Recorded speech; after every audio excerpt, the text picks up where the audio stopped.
Assalamualaikum warahmatullahi wabarakatuh. Kali ini kita akan membahas materi tentang perairan darat. Perairan darat adalah semua bentuk air yang terdapat di daratan. Air dapat berupa benda cair atau benda padat seperti es dan salju.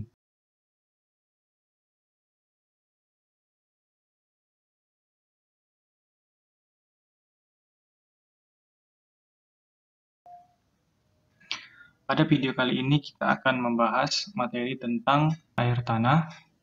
Dapat dibedakan atas dua kelompok, yaitu air tanah dan air permukaan. Kali ini kita akan menjelaskan tentang perairan tanah tersebut.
Di air tanah itu adalah massa air yang ada di bawah permukaan tanah lebih dari 98%. Dan semua air di daratan tersembunyi di bawah permukaan tanah.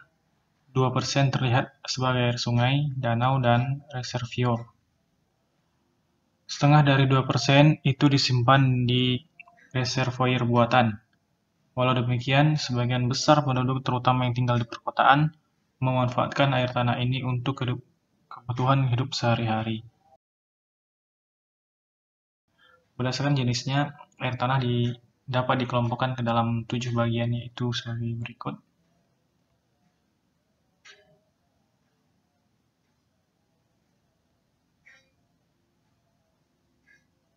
Yang pertama adalah meteoric water, yaitu air tanah yang berasal dari air hujan dan terdapat pada lapisan tanah yang tak jenuh.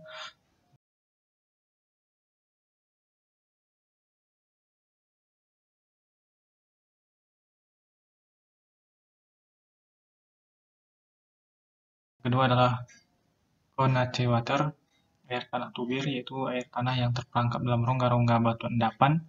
Sejak pengendapan itu terjadi, termasuk juga air yang terperangkap pada rongga-rongga batuan beku, leleran atau lelehan.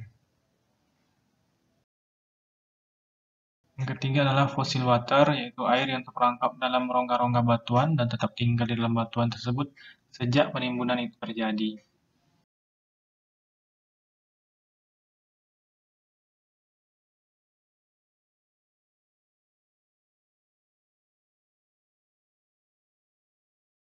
Yang keempat, juvenile water atau air magma, yaitu air yang berasal dari dalam bumi.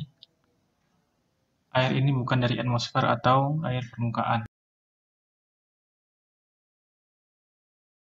Yang kelima, pellicular water atau air pelikular, air yang tersimpan dalam tanah karena tarikan molekul-molekul tanah.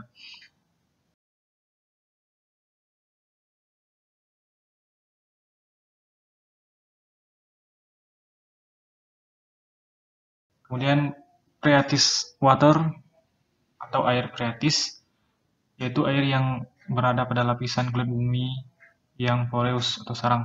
Lapisan air ini berada di atas lapisan yang tidak tembus air atau di antara dua lapisan yang tidak tembus air.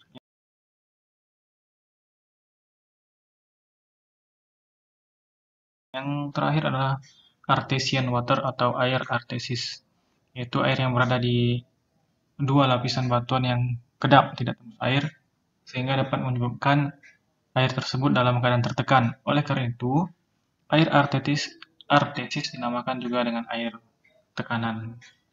Apabila air tanah ini memperoleh jalan keluar, baik disengaja maupun tidak, maka akan keluar dengan kekuatan besar ke permukaan bumi dan terjadilah sumber air artesis. Air tanah memiliki berbagai kegunaan bagi kehidupan manusia, yaitu untuk keperluan rumah tangga seperti minum, masak, dan mencuci. Untuk keperluan industri, misalnya industri tekstil dan industri farmasi. Untuk keperluan pertanian, misalnya panen sawah dan palawija di daerah yang sukar dibuat irigasi seperti daerah-daerah gurun, daerah kars. Kemudian air tanah juga digunakan untuk berbagai keperluan. Pada zaman sekarang lebih banyak dikeluarkan dalam atau melalui sumur bor. Nah, itu saja pembahasan kita tentang materi air tanah. Mudah-mudahan bermanfaat untuk teman-teman semua. Video berikutnya akan kita bahas tentang sungai. Terima kasih. Assalamualaikum warahmatullahi wabarakatuh.